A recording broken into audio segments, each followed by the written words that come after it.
Makoina Pamba, narrative Singda, Puna Bohona Kiba, Amadi, Aranba, disinformation campaign, misinformation campaign,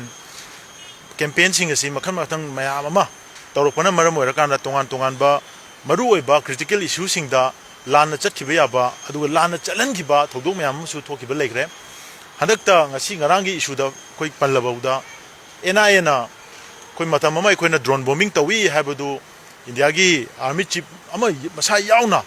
retired army officer amaga moina drone bombing tawgiba leite khoi ground dagi khoi reliable source dagi khoi paw lore na hairaga thaidong na ba hona kibedo adu ji ena court file torpo gandadi drone bombing se around bomb nifu hena thadaraga drone bombing tawre maduda chenaba drone adu supply torumba mi bo phare haidana phongdorei basina tongan ba disinformation campaign ji even India gi high ranking officials for yauna phongna disinformation campaign ama tawshalakpagi achouba chaitheng ama Manipur miyamna mara lejadro Manipur miyamna sum phangaga chatpasi masidagi ngakthokpa ngamnanaba honarakpagi saruk amoina ihan hanboina khoi ngasi si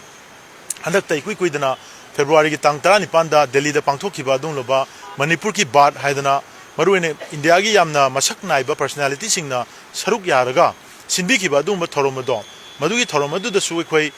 yamna mapung phana holistic oiba aspect mayam amada hanagi former Union Home Secretary GK Pillai former Chief Justice of Manipur Siddharth Midrul yauna makone yamna phajaba mapung phaba wafam khara dum bajana thambirak taragasu nakal amadagi atopa panel khara nadi yamna disinformation oiba aduga aranba misleading oiba wafam mayam ma yara kanda madu India gi larger population da global community da su mislead tawkiba yabagi akiba do muka tholokpana maram oirakanda